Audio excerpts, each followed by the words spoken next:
Hello मित्रों, स्वागत है आप सभी को मेरा नमस्कार। तो आज हम बात करेंगे कि विवाह ब्राह्मण ही क्यों कराते हैं। जो पंडित होते हैं वो ही क्यों कराते हैं, और लोग क्यों नहीं। हर धर्म में एक पंडित होते हैं, नाम अलग अलग हो जाता है कुछ भी। पता है क्यों? देखिए, वो कहीं ना कहीं षड्यंत्र रचे हैं, खेल रचे हैं, अपने आप को ऊंचा बना करके रखे हैं। मतलब मेरे बिना कुछ नहीं हो सकता, शादी नहीं हो सकती, मतलब शादी ब्राह्मण ही कराएंगे तभी शादी होगी। क्यों? वो जो मंत्र पढ़ लेते हैं, जो किताब उनके पास रहता है, पढ़ लेते हैं, वो दूसरा कोई पढ़ के क्यों नहीं विवाह करा सकता। विवाह जैसी चीज तो पहली बात कुछ होती नहीं है, लेकिन जो परंपरा बनाई गई है उसके आधार पे हम बोल रहे हैं कि दूसरा पढ़ करके क्यों नहीं करा सकता, पंडित ही क्यों। ये पंडितों का खेल है, पंडितों का धंधा बंद करिए। जो ब्राह्मण तरह तरह के भारत में है ना, कथा करके पैसा खूब कमाते हैं, शादी करके पैसा कमाते हैं, ये सब धंधा चला रहे हैं, अपना बिजनेस चला रहे हैं, और कुछ भी नहीं। शादी होता है तो लॉस घर वालों परिवार वालों का होता है। दान देना है, दक्षिणा देना है, दहेज देना है, व्यवस्था करनी है। लॉस हो रहा है दोनों तरफ से कहीं ना कहीं। अब बेनिफिट किसको हो रहा है? सिर्फ पंडित को। लोग कहेंगे कि पंडित को बहुत ज्यादा बेनिफिट तो हो नहीं रहा है, उसी से उनका घर चल रहा है। ये जो तरह तरह की कथाएं करते हैं, तरह तरह की पूजा करते हैं हर घर में। हिंदू धर्म में तो सभी घर में होता है, बहुत कम ही लोग होंगे। कथाएं तो पूछिए मत कितने प्रकार का होते हैं, यज्ञ कितने प्रकार के होते हैं, बाप रे बाप, पूछिए मत। उससे ईश्वर खुश होते हैं, ये ब्राह्मण बताते हैं। मतलब ईश्वर से बात करना है, पूजा करनी है तो आपको ब्राह्मण की जरूरत होगी। विवाह आपको करनी है, ब्राह्मण की जरूरत क्यों?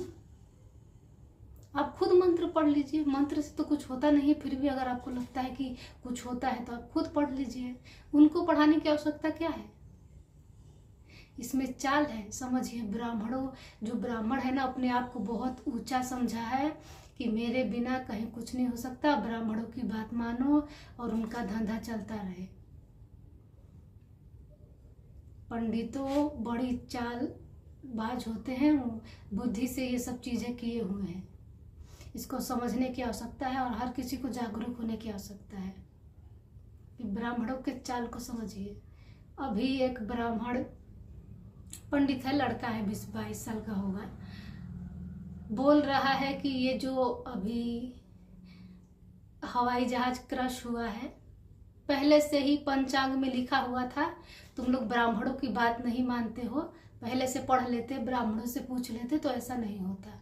हम कहें कि महामूर्ख, मतलब कि बस इसीलिए और भी चीजें आपदा होती रहती है, बहुत सारी चीजें होती है, तो ब्राह्मण क्यों नहीं बताते? ब्राह्मण कोई ईश्वर है, ईश्वर से सीधे उनका वास्ता है, बातचीत होती रहती है हर चीज के लिए। हर चीज के लिए बीच में ब्राह्मण को घुसाओ क्यों भाई? डायरेक्ट क्यों नहीं? डायरेक्ट कनेक्शन क्यों नहीं जुड़ सकता? ईश्वर से भी जुड़ना है तो आपको ब्राह्मण की जरूरत पड़ती है। ब्राह्मण कथा कराएंगे, पूजा कराएंगे, हवन कराएंगे, पाठ कराएंगे। ऐसा होता है क्या? आप प्रेम किसी के साथ ऐसा कर सकते हैं क्या? अगर आपको किसी से प्रेम हो गया तो आप बीच में किसी और को रखते हैं कि जाओ और उससे मेरा प्रेम प्रसंग लेके जाओ, या अब मेरा प्रेम तुम्हारे वजह से चलेगा। ऐसा होता है क्या? नहीं होता। तो ईश्वर से भी तो प्रेम ही है, तो बीच में ये ब्राह्मण क्यों? तो इस चालबाजी को समझिए, ब्राह्मणों का धंधा बंद करिए। कथा कर करके ब्राह्मण 2-2, 5-5, 10-10 लाख ले जाते हैं, और भक्त को बहुत अच्छा लगता है, बैठे रहेंगे भीड़ में भेड़ की तरह। उनको लगेगा कि कुछ बता दिए, और उनको कुछ फर्क नहीं पड़ने वाला है। कथा तो तुम भी पढ़ सकते हो, वो सीधे सीधे बता सकते हैं, सीधे, लेकिन नहीं बोलेंगे, उनका धंधा चौपट हो जाएगा। वो जो कथा कर रहे हैं, राम की कथा, कृष्ण की कथा, वो साफ बोल सकते हैं कि तुम अपने घर में बैठ के ये किताबें हैं पढ़ लिया करो, यहाँ आने की आवश्यकता नहीं है, लेकिन नहीं बोलेंगे।